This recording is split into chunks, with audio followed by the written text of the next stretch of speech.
You are now listening to the Friends of Rugby podcast. Relax your anus. Balls. Thick thighs. Camille Shat. Where's his neck? Eddie Jones. You're fucked, mate. We're nice now. Actually recording.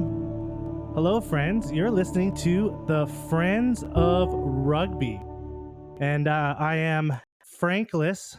Today, I'll be Frankless for the next few episodes. He went back to the Holy Land, Wales. So I'm all by my lonesome, but I'm not. I have a special guest. The Fairweather Rugby fan Triple X. Make sure I add that in there. Keith, how you doing? I am good. It's gonna be another hot ass day here in North Texas, but yeah, I'm keen, man. What another good weekend of rugby behind us. I'm glad to have you on the show. How busy are you with these things? Like, are you doing like podcasts and collaborations all the time? Pretty much at least once a week.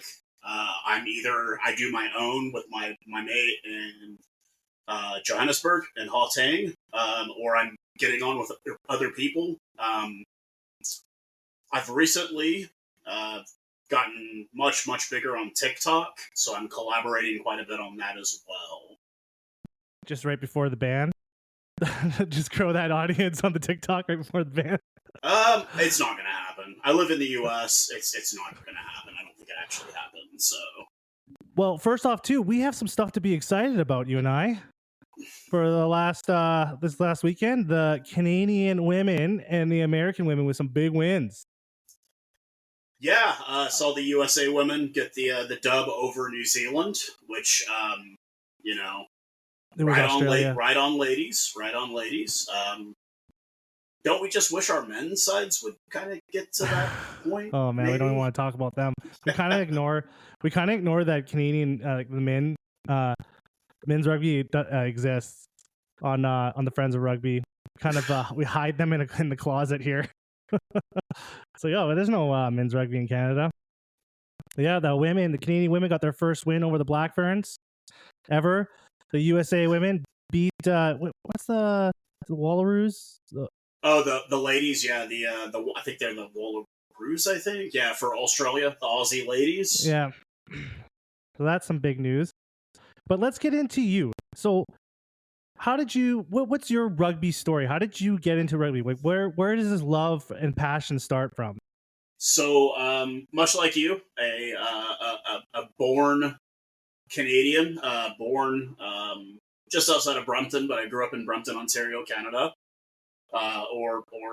It was a very large immigrant community. Anybody that's ever been there, very huge immigrant. Both my parents were immigrants. My mother was from Italy, and my dad was a South African. And I grew up not playing rugby, not following rugby.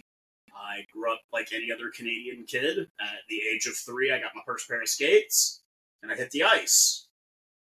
And you can either skate or you can't. If you can't, you become a drummer in the greatest rock band of all time. Neil Peart couldn't skate. That's why he became a drummer. But so I grew up playing hockey, and back in about 95, the South Africans were finally allowed to compete in the World Cup, and my dad sat me down on the Chesterfield. And they used the Chesterfield. Anyways, continue. Sorry. For anybody that's not familiar, yes, that is a very Canadian thing to say, is a Chesterfield. But sat me down in front of the Chesterfield, in front of our old wooden box TVs. Oh, I had one of those when I was growing up too. Kids, and was like, my dad never went to a single hockey game. Just was not his thing. And he said, hey son, no matter what they tell you, this is something you can be proud of. And obviously, the Springboks were victorious. I didn't per se become a rugby fan at that point because I was still playing ice hockey. And then always kind of paid attention around World Cup time. It's really hard to follow if you live here in North America or you live outside of rugby playing countries. And then I had the great fortune of a job offer in New Zealand. And I don't think there's another country in the world that is rugby crazy as those Kiwis. And that's where it kind of came back. And it came back with a vengeance. And I've been a diehard fan since, I'd say, I reckon, like 2013, 2012, 2011. And it's just a great game that I enjoy. It's all my favorite aspects of sport. And so that's where it kind of came from. The seeds were planted in 95. The tree finally started producing fruit around 2012.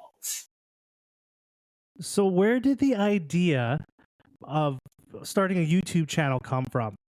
So what sparked this? So am I putting you on the spot here? No. So there were a couple of other content creators. One you've dubbed, and I've continued to dub, and I've even told him this, the Mr. Rogers of rugby content, and that would be Mark over in Aotearoa, New Zealand, 2 cents. It was him, and it was a gentleman that unfortunately is no longer with us. A gentleman by the name of Gareth Mason.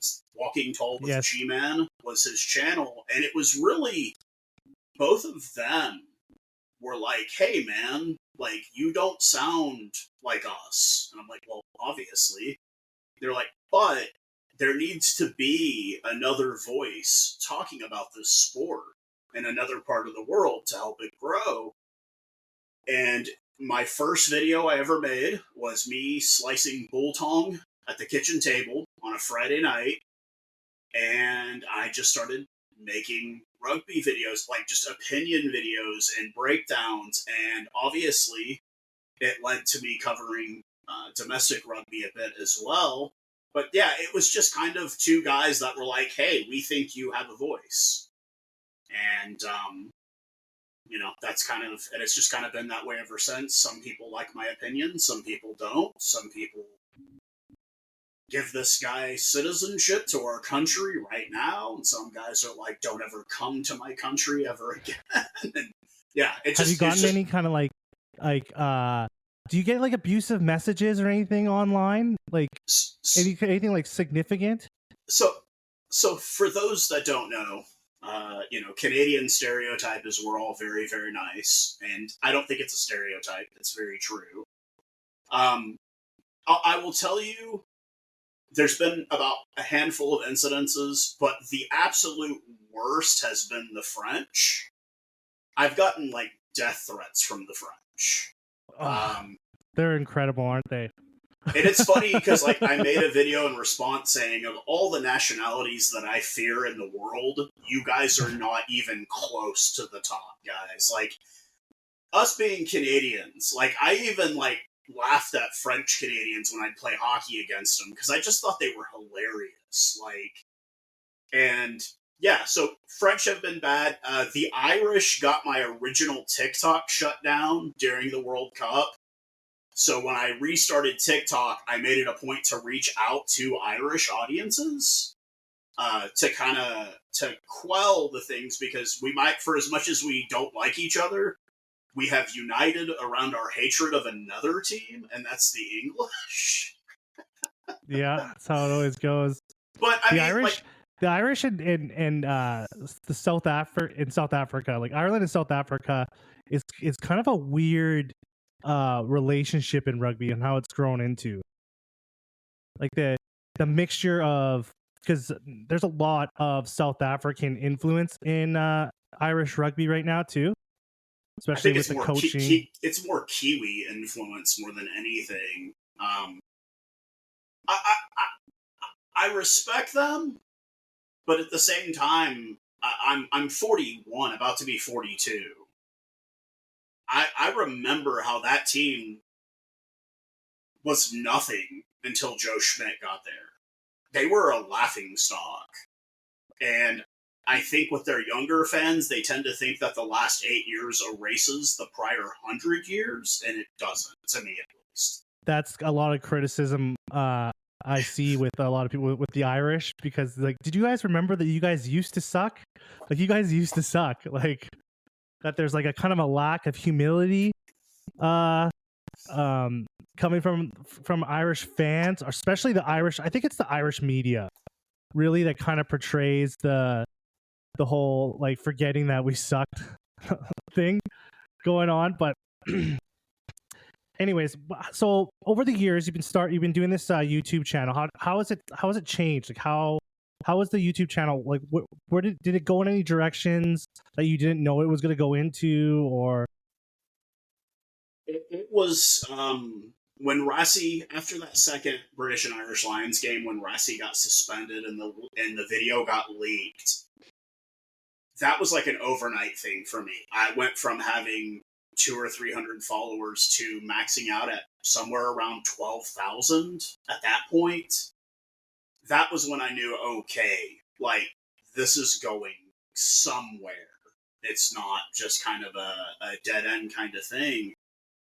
And there was a moment where I thought about, hey, cash out your 401k, buy a camera equipment, and do this for a living. And the reason I didn't do it was because I had a daughter who needed health insurance, and I couldn't afford it on my own. Unfortunately, I live in America. We know this problem here, but it was kind of that. That was kind of the point where everything went from just me doing stuff in the cab of my car to like people like seriously asking me for content constantly. And it was like, wow. So still to this day, it's been about 4 years, and every Saturday I do video. I watch rugby and I do videos. It's what I do. So, when did it, it's been great. Sorry. When did you decide to retire the roadside studio in the car? Because I remember all your videos, there used to be you in the car, you know, having your own personal thoughts. When my missus and the kid moved out, I had an extra room, and that's when it became an in the house kind of thing. And I bought a light. I started buying, and I'm still constantly purchasing new equipment. Constantly, like the headphones I'm wearing right now, I need to upgrade. I just haven't done it yet because I'm getting married next month. So, good for you. But yeah, it was a little over a year ago that it really went from just in my car to like, let's seriously sit down and make videos. So yeah, that's that. So now you're just doing a video once a week now? So I had the deal with I was covering Major League Rugby. I had a fallout with the league, obviously, in the local side here. Mm-hmm. And I didn't cover domestic rugby for a while. And then I had a South African group reach out to me a couple of months back saying, hey, look, we're based in Cape Town. We would like to pay you to cover Major League Rugby for us. So I do 1 or 2 videos a week for them because, you know, that's a paying gig. And then I will do a YouTube video. As we get into international season, those will crack back up. But I've really, honestly, TikTok has kind of become like my bread and butter now. TikTok is doing everything right for its content creators. They make it easy to make money. As much as YouTube used to be so much better before Google bought them out. Mm-hmm. But it is what it is. And I still think YouTube is great, but even YouTube is kind of starting to be looked at kind of like Facebook. It's like kind of old people's technology to a lot of the younger kids. And I'm trying to stay relevant, so I go where the kids are. And it's YouTube's great because you can do long format videos, that kind of thing, but it's not nearly as good as it used to be, in my opinion, at least. The world is all about the shorts. Attention spans. It's easy to go live and make money on TikTok as opposed to YouTube. Like, you have to meet a threshold, and the threshold just keeps getting higher and higher every year for them. So it's just kind of like, yeah, I'll just go to TikTok. So what's the future? What's the future for the Fairweather Rugby fan then? I'm going to continue to try to grow with the media group in South Africa, obviously through that. And I don't want to say too many things out. There are things in the works. There are major people that have wanted to work with me, like major companies. And, I'm just going to see how that goes. I mean, I don't plan on quitting my day job anytime soon because it does pay very well. But, if the right company was to come along and say, hey, shave off your beard and cut off your mullet and we'll pay you this much a year to do this. Yeah, you're damn right. I would do it in a heartbeat. So, right now it's just a hobby. This is my hobby now. I just like doing this. It's fun. I like talking about rugby. I think it's a great game to talk about. So, Oh, anytime I get a chance to talk about rugby with someone, I'm like all over it. I remember when I went to the World Cups, just trying to start conversations with random fans because it's like it's like living. Like, do you have a friend in Texas that you could sit down and watch a rugby game with? I did, and then the fallout kind of happened. But I actually I have a follower that is a South African that lives about 70 or so kilometers from me, and we're supposed to meet up. And I said, hey, that's not this upcoming international because I'm getting married the day before that, but come on over, let's watch the game together.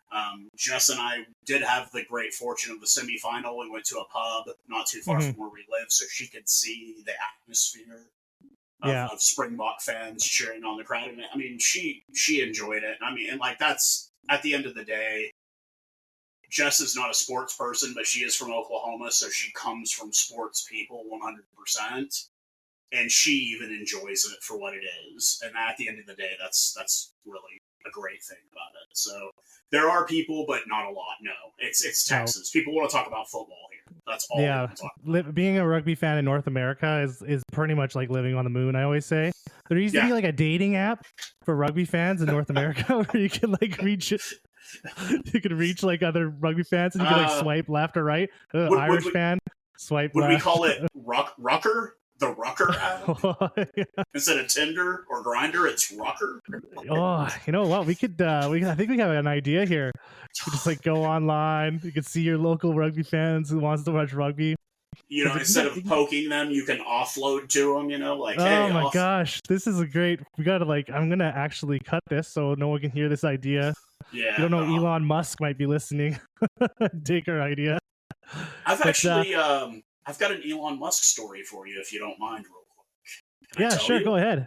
Yeah. Okay, so back when I came back in, I had to get a second job because my missus wasn't really working, and I took a job driving Uber and Lyft. And it was New Year's Eve, Dallas, Texas, McKinney Avenue, and I pull up next to a Tesla, and it says Musk 2 or Elon 2 on the license plate, and I'm like, "There's no way. There's no way." Yeah, it was him.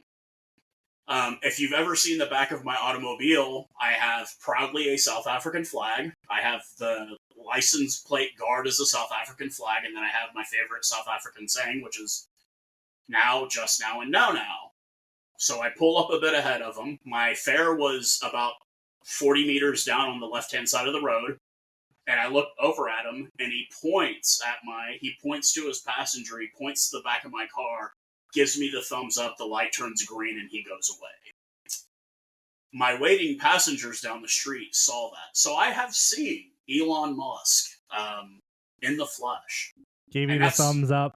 I don't want to talk any more about him, but yes, I have seen Elon Musk in person before. So I want to talk about this MLR stuff you're doing. So how has that been going? So I'll be completely honest with you. Now that I have no investment in the league emotionally, I'm just purely watching it to get information. It's great. Mm-hmm. When you're not involved in the politics of the game domestically here, it's great. I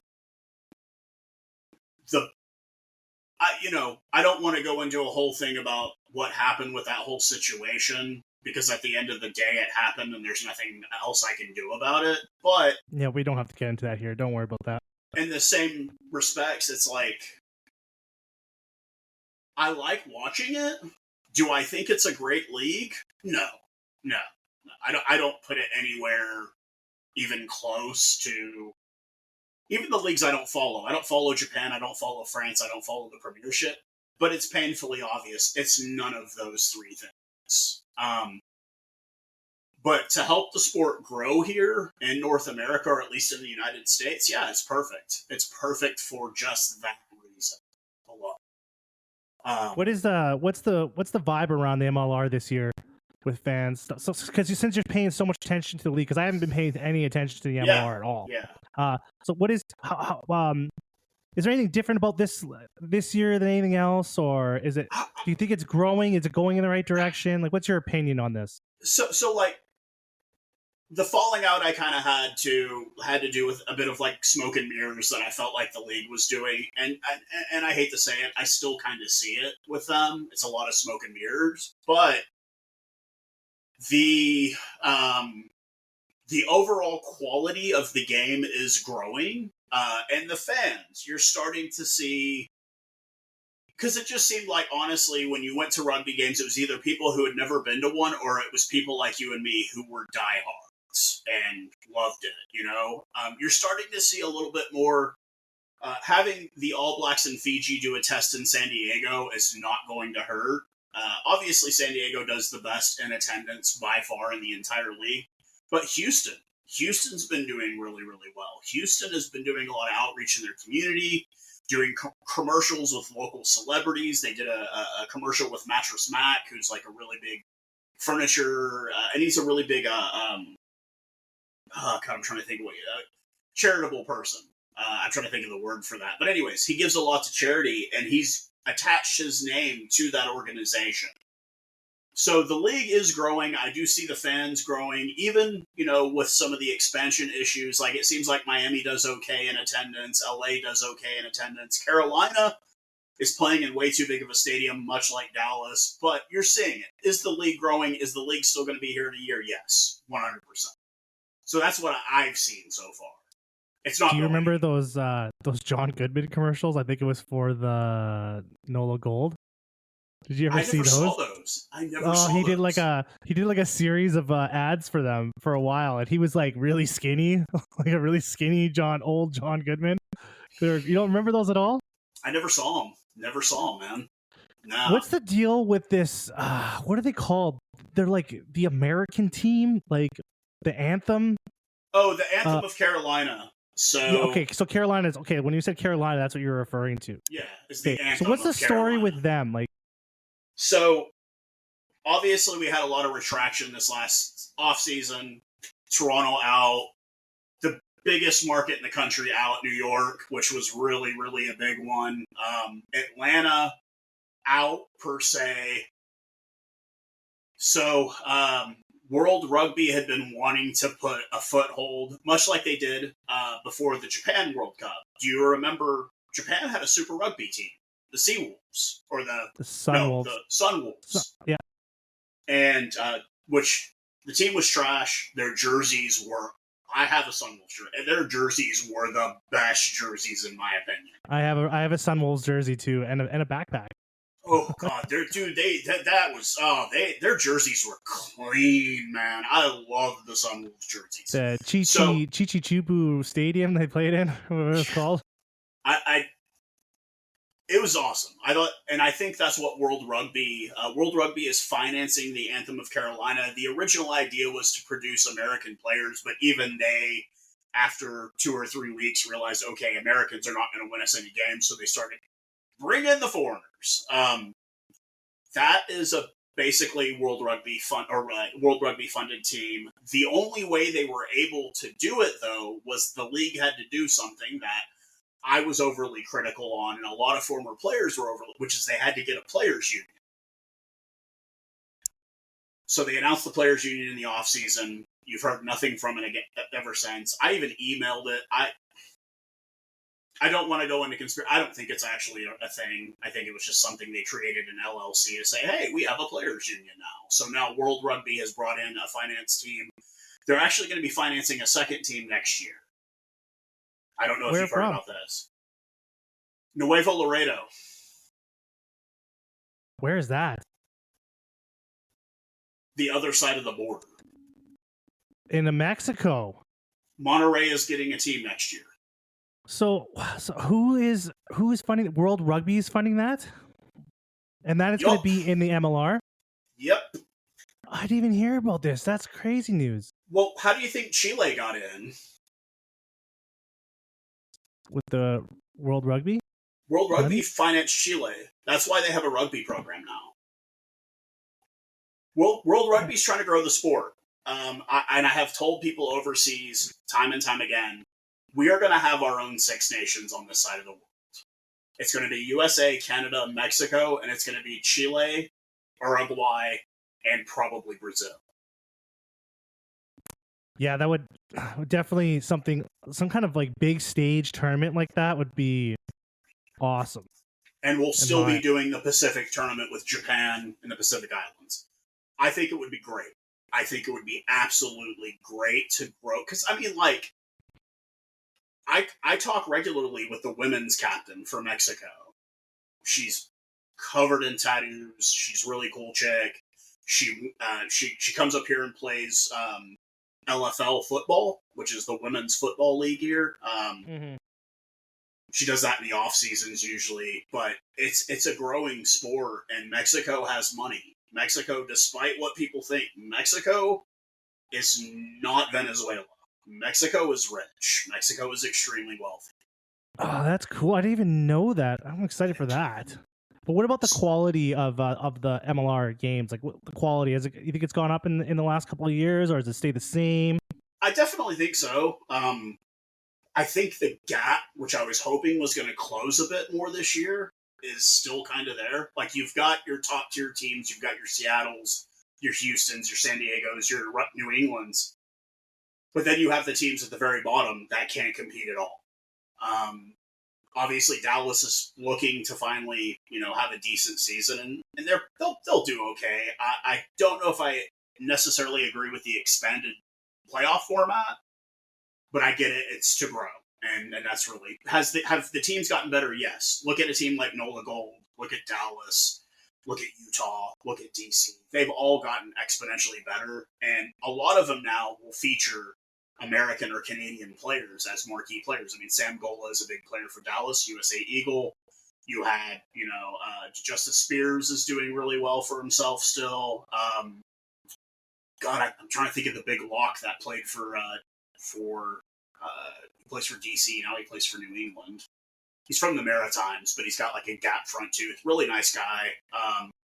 Obviously, we've got a couple of Canadian internationals playing here with Liam Murray from BC and Steve's from Winnipeg.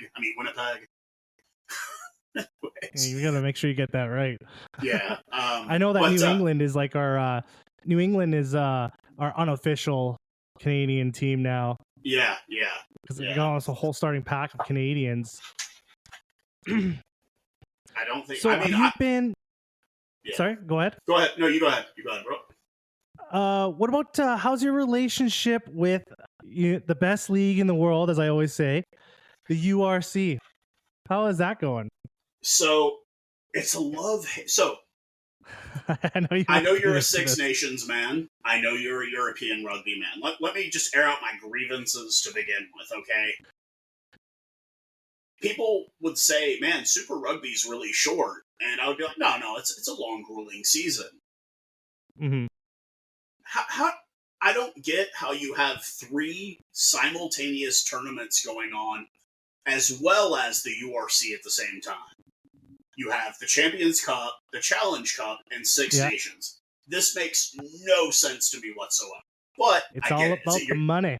It's and having to explain to Europeans that, like, they'll complain about how, like, American sports is a commercial every, 5 minutes. I'm like, well, yeah, you're doing 3 tournaments at one time. It's about money, guys. It's about making money. Because you would have grown up watching Super Rugby. 100%. That's been my league. So you would have grown up watching Super Rugby, paying attention to Super Rugby. So when the South African teams entered the Northern Hemisphere Rugby, when they entered the URC, like what was the major difference that you noticed right away? The style of play. I mean, European rugby is not Kiwi rugby. And to be fair, I really just didn't. I didn't like it, and I mean, there's a certain part of me that misses Super Rugby, obviously. But I'll tell you the thing that I don't miss. I don't miss having to stay up until 1 a.m. to watch games, because all the games in Europe, at the earliest, they start at like 7 a.m. here, 6 a.m. So Yeah, it's definitely easier to watch North. I think that's how basically it was just so much easier to watch Northern Hemisphere rugby yeah, in North America, to just because of the times, and it's just more accessible too in North America. But like, so when you said like you didn't like the style of Northern Hemisphere rugby, I always kind of like thought that like Springboks play a very Northern Hemisphere style of rugby, very traditional, forward heavy, defense focused rugby. I've always compared it like this, and I still do. So you have the NBA, which is the biggest basketball league in the entire world, and then you have the WNBA, which is the biggest women's basketball league in the world. This is just 100% my opinion. This is not a fact. Don't take this as a fact. But to me, European rugby is like WNBA. Southern Hemisphere rugby is the NBA. There are good teams, don't get me wrong. But something I have been vocal about in recent months is that I probably would have a lot more respect for Northern Hemisphere rugby if the teams were comprised of 100% Northern Hemisphere players. How do you think? A lot of imports playing in the Premiership and the URC teams in the North. France is really, I mean, you've got like the Sale Sharks is like 11 South Africans on that roster. Like, it just doesn't. Then they'll say, well, look at New Zealand teams. Well, at least Tonga, Samoa, and Fiji are close to New Zealand. I mean, that's just how I look at it personally. How do you think the Springboks benefit? Like, how do you think like moving to the Northern Hemisphere has that affected the Springboks in a good way, a bad way, in a great way, better? In a great way, because I feel like it's made their game multifaceted. They are ready for the European teams when they play them, because they play them year round. And I think you're starting to see that damage with New Zealand now, because they're not playing a multifaceted game. They're playing competitive games against each other, not so much against Australia. And that's where I see kind of the dying a bit of Super Rugby, because it's not nearly as diverse. The URC is extremely diverse. And I do like the URC for that fact. You've got different style teams from every, like, I'm not the biggest Leinster fan, but I get it. Like, I get it. They're a great team. And I think South African teams have had to change, because it's no longer playing out wide against the Kiwis, because that's what they do. Like, you have to get into the trenches against Europeans, and I like that. I like that. So I do approve of the URC over Super Rugby now, but I'm still going to watch Super Rugby just because it's what I grew up with.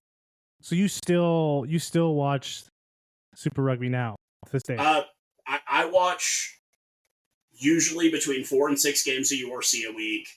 I watch full MLR games, usually about 3, and then I usually watch between 4 and 6 Super Rugby games every week. So you're putting in the time into rugby there.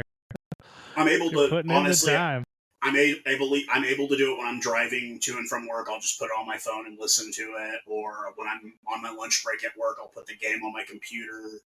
I'm thankful that I have a company that's cool enough that when they come out on a Friday afternoon and I have a game on, they're not upset with me, because I'm still able to work while the game is on. So they know what my passion is, they know what my hobby is, and they're okay with it. And my soon-to-be wife, she knows Saturdays are rugby days. Yeah, Saturday is a rugby day. It's always how it goes. When the South African Super Rugby teams were going into the Northern Hemisphere, what was your first initial thought? Like, what was, when you first heard that news, what were you thinking? Like, what was like going on in your mind? Were you like, oh, those Northern Hemisphere teams are fucked, or like what were you thinking? Well, who won the URC the first year? A South African team won it. And I kind of felt like, hey, we're about to run over these teams. And I'm still willing to say a good third of the teams I feel that way about. Unfortunately for your partner on this podcast, Wales, I don't know what happened. They're really bad now. He's not here, so we could talk all the shit we can about Wales him. We can fucking just Welsh rugby is in like the worst place right now, and I feel so bad for them. We can poop all over it right now if we want. But to me, like, yeah, himself. I felt like we were going to run over the teams, and I mean, for a certain percentage of the teams, yes, we have run all over them. But then there's teams at the top that have gotten better because they've had to learn to play that physical style, and then they've also had to do something that they weren't used to that we were used to, which is long distance travel. In Super Rugby, you did a lot of long distance traveling to Argentina, Australia, New Zealand, Japan. The URC, they're having to learn, like, man, a flight from one hemisphere to the other, that's draining on the body. That's something that the South African teams were used to. They were already prepped for that kind of travel. Yeah. So, and you see it. You'll see it like this weekend when you'll have the teams that come from the Northern Hemisphere to South Africa having to adjust, especially in a place like Loftus, because you're not only adjusting to the temperature, you're adjusting to the high altitude of it as well. What surprised you? What's that? What surprised you about when they came over, though? Was there some things that you didn't expect? The South African teams? I didn't expect the parity that kind of exists in the teams now. I kind of figured it was going to be one team kind of being like super dominant. And as it sits right now, we might have 3 South African teams making the elimination round. And I did not expect. I actually, honestly, at first expected all 4. And now the reality, I kind of expected 1 or 2. And it's really not really working out that way. And I mean, honestly, if the Sharks had started off on a better foot, they would be in the hunt as well. But unfortunately, they ran into a net and got caught up and just never really... They've kind of started putting it together now, but that's probably been the biggest surprise. Is I thought we would be a lot more dominant and stay dominant, and we just haven't been as much. So that Sharks team is actually quite surprising this year, because when you look at the lineup and the output that they've been having, like, they are the most shocking team, probably rugby team right now in any league, because they should be up there in like the top 4 when you look at their roster. They're stacked. They are stacked. What's your South African team? So, by geography, by where my people are from, I should be a Bulls supporter. I was not initially a Bulls supporter. I was a Lions supporter for many, many years when they had Faf de Klerk, Elton Yankees. Back when they had their original coach. They did really well. They made a couple Super Rugby finals.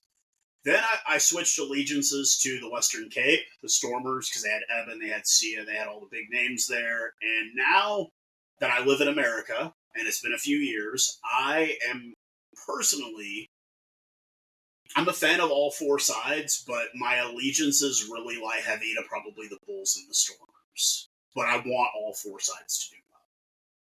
So I don't have one team anymore. I have 2 or 3 there now. So it is what it is. I'm a homer. I can't help it. Because like right now in the URC standings, you have Edinburgh, Benetton, and Lions all at 49 points. And they're battling for 2 spots for 7th and 8th. So you got these 3 teams right now in like a battle. So Lions, yeah, you could have 3 South African teams going into the knockout stages here. All the Lions need is a bonus point in the loss, but unfortunately, we have a break because we have the Champions games next week. And the Lions end their season in the mother city in Cape Town, so it's gonna be quite the tall order. But regardless of who gets in, I'll support my South African sides both. I'll wear. There's been times where I've worn both jerseys, and when one game was over, I just took the other one off and just started the next game. You know, I mean, it is what it is, man. What's your thoughts on that Bulls drama in the Champions Cup? Do you remember all that when they sent the B team up? Oh, when they sent Did the team up north, I didn't did that really confuse you? No, okay. So you want my honest opinion about Yes, the I do. Champions Cup, Challenge Cup? I don't care. I really don't care about the Champions Cup or I really don't. What do you think South African fans feel? Do they care? 50-50. I think some care and some don't. I mean, for like me personally, I never thought it would be this way, but I talk to guys we're both you're 40, I'm 41, and I have a lot of followers that are 55, 60 plus, and they told me, they're like, watch, it's going to happen to you one day. I'm like, what's going to happen? Like, you're going to get to where really all you care about is international test rugby. And I'm like, no, I will never be. Yeah, I'm there. I'm there. I honestly don't care. You're losing love for the club? I don't care about URC. I don't care about a URC title. I don't care about a Champions Cup. I don't care about a Challenge Cup.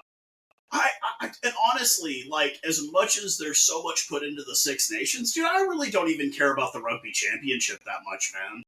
I just like the World Cup.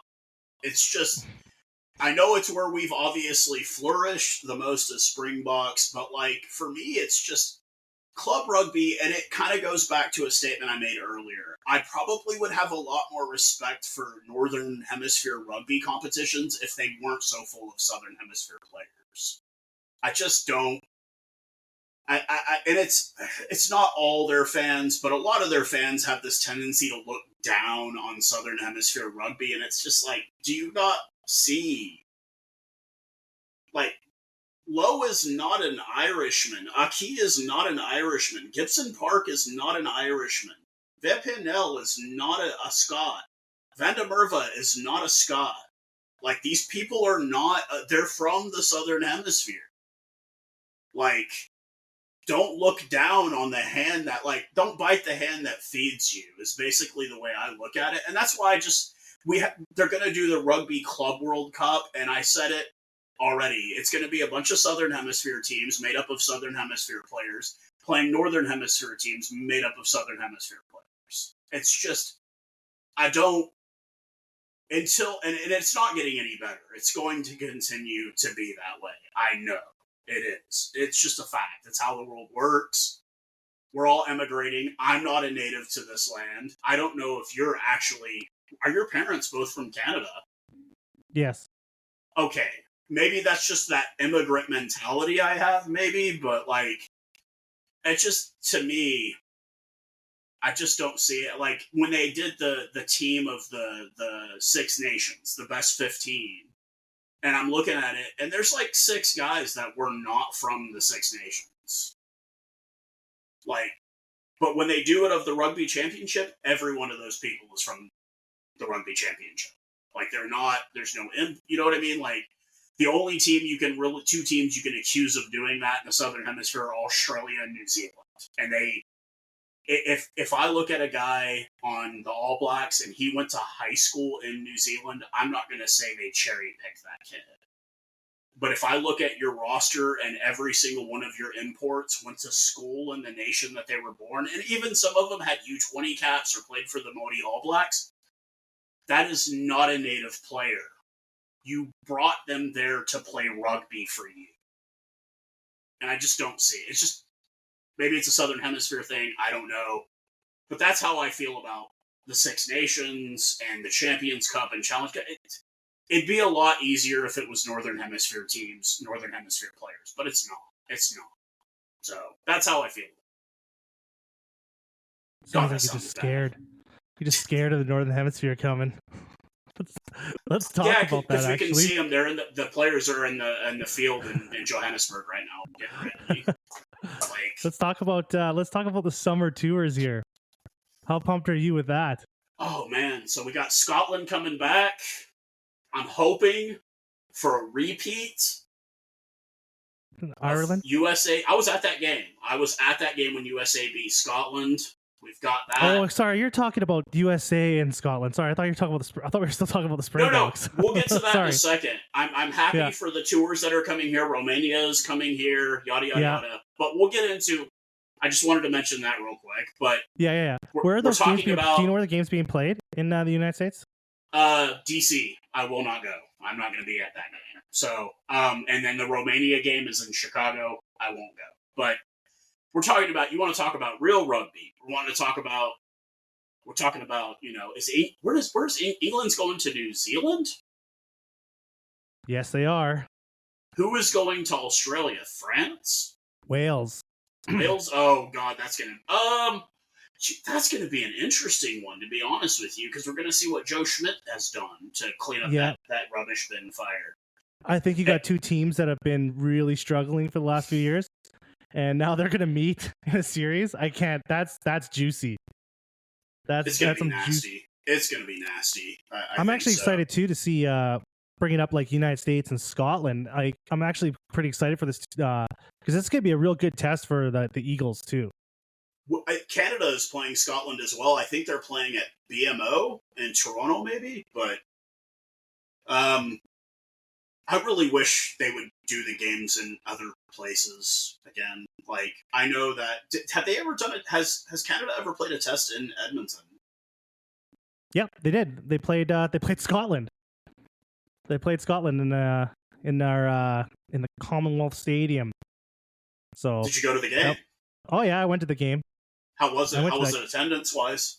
The attendance was the stadium is 65,000 people. It's a big stadium. And is this where the I don't know what they're called anymore? The Edmonton Elks. Are they the Elks now? Okay. Yeah. Okay. Did they keep the same color scheme? Yes, they did. Oh, thank God. They basically just went from Eskimo to elk. They kept the E. They kept everything else. Like, everything is the same. So it was some kind of smart marketing move. But so the stadium is like 60,000 people. It was about half full. That's so when they did that same tour here in the States, I don't know if that was the same year, but they played at BBVA Stadium in Houston, which is where their MLS team plays. And I'd say that thing probably seats like 30,000. I'd say there was probably a good like 22, 23,000 at that game. I've also seen the USA play Uruguay in San Antonio. There were probably about 12,000 at that. I saw the USA play Brazil at a baseball stadium in Austin, Round Rock, Texas, outside of Austin. There were maybe 8,000, 5,000, 6,000 at that game, maybe. But we talk about the serious tours. We talk about the European teams heading south. Obviously, the big one is going to be Ireland and South Africa.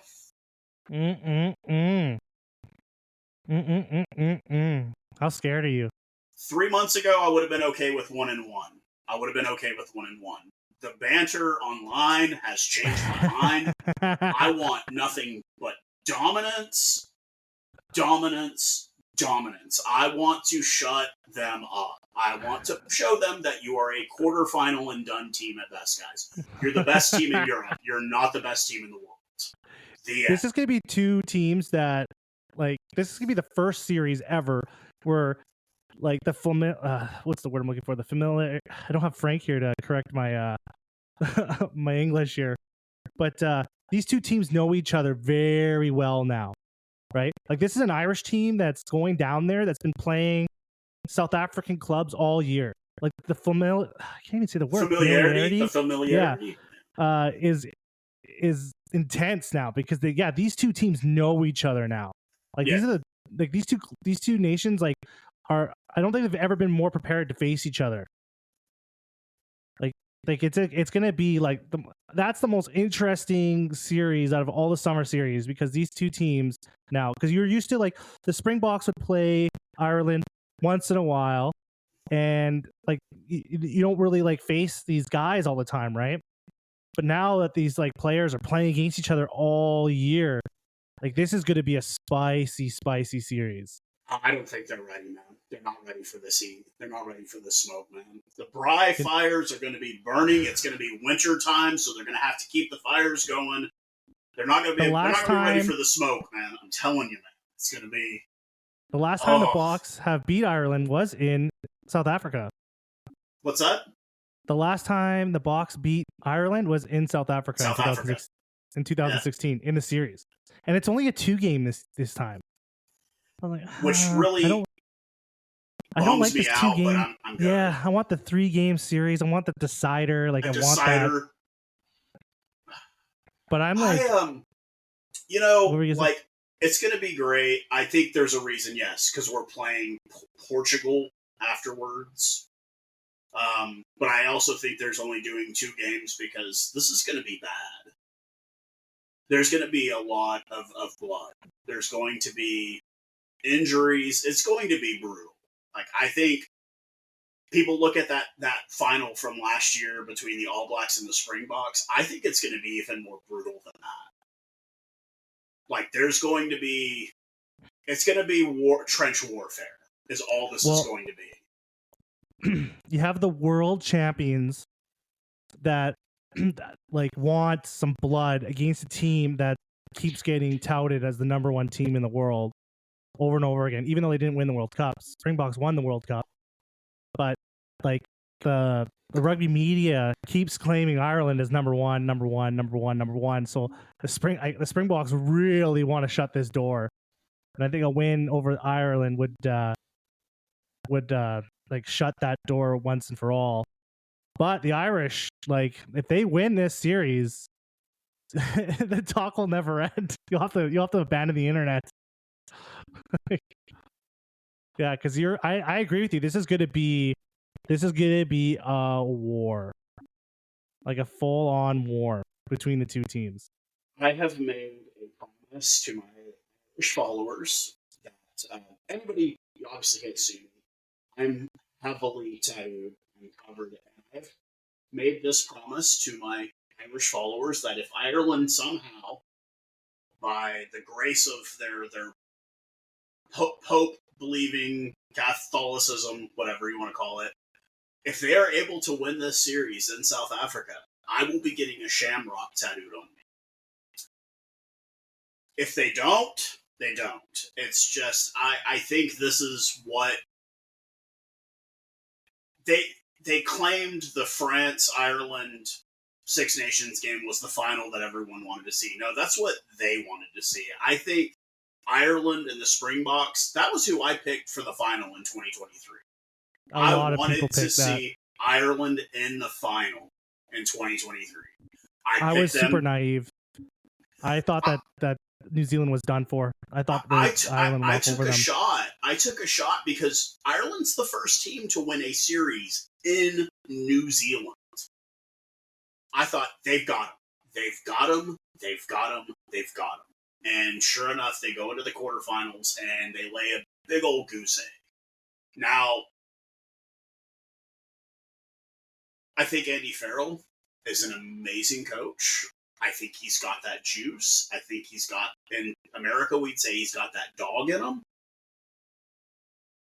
But I think he's got that dog in him for the Northern Hemisphere. I don't think that, like, Ireland likes to think that they could win the rugby championship. It's the travel and it's a war of attrition. I don't think Ireland has that in them just yet. You're talking about the two, like, Andy Farrell and Razzie, in my eyes, are the 2 best rugby coaches in the world right now. I for agree. Test rugby. 100%. There's a lot of, like, the best of the best going against each other in this series. Man, I cannot. We'll have to have you on again after these. We'll have to have you on when these games are going on for the breakdowns of these games. Oh man, I think Andy Farrell, great coach. He's doing a lot for that program, but I think he also came into a program that was already on really good footing with Joe Schmidt. Now we get to see. Well, he was part of that. He was part of that program too. Yeah. So he kind of just kept it going. He kind of kept it going. I will say this. Here is my early predictions.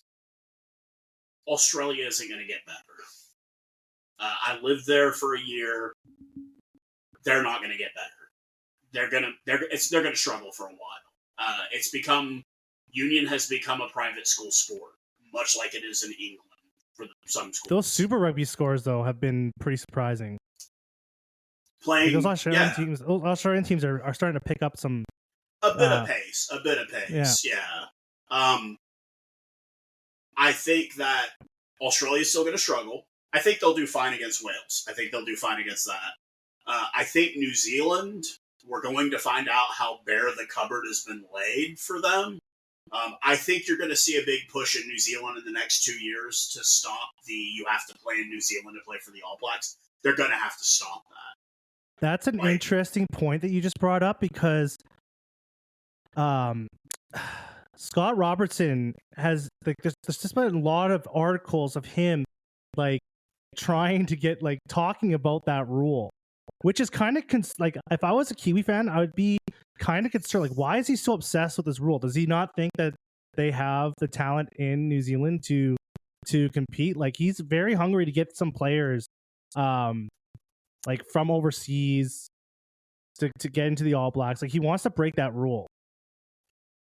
So there must be something. He must be seeing something, in my eyes. Like, if I'm going to go down conspiracy lane here, like, he must be seeing something that like a lot of people aren't, or like he must be concerned, because I've been hearing this narrative a lot, how he wants to get rid of these eligibility rules. Well, I don't think it has to be a conspiracy theory. Damian McKenzie is absolutely amazing. I am a Chiefs fan. That's my Super Rugby team, is Chiefs. Damian McKenzie is absolutely electric when it comes to club. At the international test level, he's just never quite lived up to it. Who are their locks? There was talk about bringing Sam Whitelock back. He said, no, I'm retiring. They have Scott Barrett, who, unfortunately, the All Blacks had one red card. It doubled when Sonny Bill Williams got one. He's gotten like 2 or 3. He's a disciplined liability at lock when it comes to international test rugby. Who's his partner? Josh Lord, Tupulotu, another guy that's disappointed at international test time. I think the issue is that New Zealand rugby, it's great and it's in a good place compared to, say, the USA, Canada, etc., etc. But to where it was 15 years ago, New Zealand rugby's in trouble right now. You have to have 7 or 8 world-class players to be competitive in this game. Beauden Barrett is not world-class anymore. He's not back-to-back rugby world player of the year anymore. We saw how Will Jordan disappeared in the final. He was a non-factor. We saw Tamatai Williams, as big as he is, he's just not experienced enough. We saw, Cam Beauregard do absolutely great, but he's injured now. They're bare in a lot of places on that roster. I mean, obviously, Artie Savea has come into form. I remember when he made his debut. Artie should be the captain of the team. He's absolutely electric to watch. But they're in a bad spot. Then you go across the ditch. You go to Australia. No more Michael Hooper. They've got a lot of question marks. And that's why I worry about Razor Robertson. And then also look at Crusaders, who were the most dominant Super Rugby team in history. Look at where they're at now, 1 year removed from him being gone. There's no way they should stumble the way they did. I was saying... Yeah, it's got me wondering.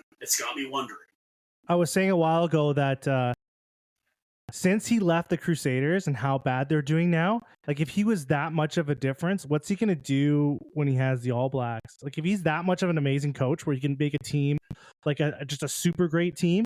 Yeah. Like that's what I'm worried about. Like, if he can, like, if he is the difference there in the Crusaders, like, I'm worried, like, what is he going to do when he has all the best players in the country coming to play for him? Like, what's he going to be able to do there if he's the difference?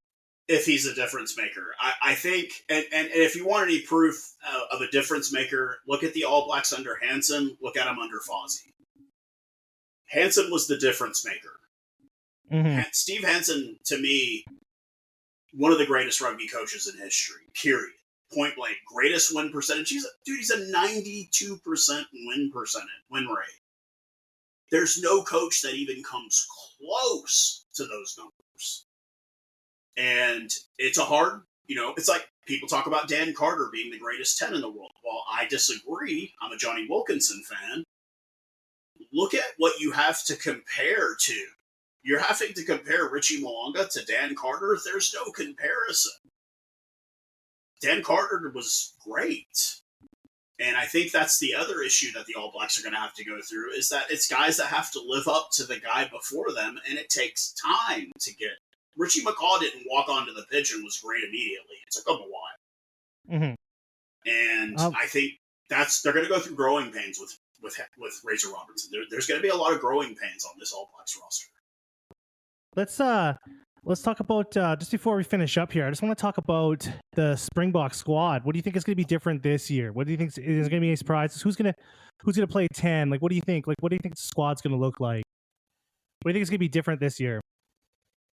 It's no coincidence the coaches that he's brought in. He's brought in a Kiwi. He's brought in an Irishman. We brought in good, proper coaches. I think the Springbok squad's going to turn a lot of heads. I think that people will always talk about Handré Pollard not being the best 10, because he's really not. He's not the best 10, but he's won 2 World Cups. I think you're going to see a big difference. The Springboks have always been heavy on numbers 1 through 8. It's always been a forward-dominated team. I think that's going to continue, but I think you're going to see, with Damian Valemza taking over at 15, with the likes of Kurtley Arenza and Kanan Moody coming into the squad, you're going to see a different Springbok team. I think you're going to see a Springbok team capable of putting up 45-50 a game on lesser opponents on a regular basis. I think we're going to become an offensive team, but we're going to concentrate still on that forward pack, that scrum dominance, the lineouts, the set piece play is always going to be there. It's going to be the foundation in which the Springboks are built, but I think you're going to see a bit more of an offensive explosion going forward. Who do you think is going to be taking, when they start off, who do you think is going to be taking the scrum half helm? It's still going to be Fa for a hot minute. I think the next in line is probably Grant Williams. If not, Nahamba, who's playing for the Lions, because he can play 9 or 10. But I think right now it's going to be, this first game against Ireland, it's going to be Faf de Klerk at 9. It's going to be Handré Pollard at 10. Who's going to take that 8-man position there? Be Jasper. Well, I was really big on Jasper Visa until what happened this weekend. Red card, last game. Yeah, that was not a way to go out. I'd like to see Quagga Smith take it, but I don't think that's going to happen. I think Quagga remains a bench guy. I think it's going to be Jasper Visa to lose, but I think coming up, a lot of people think Evan Roos. I don't think it's Evan. I actually think Diamani is our future 8. He is about to go to Europe, but remember, in South Africa, that does not affect your eligibility. But I think Diamani is the future at 8 for the Springboks. They've kind of thrown, the Springboks have been so innovative. Like, they've thrown every rule that you think you need to follow out the door. Like, oh, you need to have your players home. I'm like, nah, whatever. We'll just pick them from everywhere and win a World Cup. Like, they have really, like, they're just, the progressiveness of their, just their whole system is amazing. Like, they just throw every fucking rule right out the door, and they could just put a team together and be one of the best teams in the world at any given day. So the name the Fairweather Rugby fan was born out of what I believe to be the Springboks' lowest moment in history after a 57-0 shellacking by the All Blacks. That was actually my first game I ever watched live for the Springboks. That was my very first live game I ever watched them. I was at the stadium. And I'm used to the dark days. My love of this team has seen a lot of it. But I think right now those days are behind us. I think that South African rugby is in a really, really good place now. I think Rassie is the key to that, honestly. So I think it's going to be a great international year. In years past, I would be okay with a 60-70% win percentage. I want more. I want more. I want 80%. I want 85%. But if not, I'm used to being in those dark days. I'm okay with it. I dwell in it. I'm okay with not being number 1. I'm okay with it. Well, Keith, I think I went through all the stuff I wanted to talk to you about and ask you about. Where can people reach you at? Where can people see you at? You can find me on YouTube, the Fairweather Rugby fan. You don't have to type in the 3 X's. You can also find me on Instagram, same name, and on TikTok, the exact same name. I'm constantly talking mess all I can. If you want to hear me talk mess, find me on any of those apps. And and if you're not interested in me talking mess, if you just want to hear a different voice in this game and you want to hear somebody different, come hang out with me. I'm different, definitely. Also, your podcast. Oh, yes. The podcast with my boy Pierre, the Now, Just Now, and Now podcast. You can find that on Spotify and Apple iTunes. We talk about rugby, but we talk about a lot of other stuff on there too, just because of the cultural differences between America and South Africa, which there are many. But yeah, you can find me on Spotify with that, the Now, Just Now, and Now podcast. Yeah, I've listened to a bunch of those episodes. I like it. I like the randomness of the episodes, and you guys gel really well together too. Yeah, that's my mate, man. He found me during the World Cup, and we've just Pierre Fisser is my bro for life. Well, thanks for coming on here, Keith. And friends, if you have any questions, you can email us at the Friends of Rugby Pod at gmail.com. You can catch us on X, our favorite social media platform, X. And yeah. All right, friends, have a good night.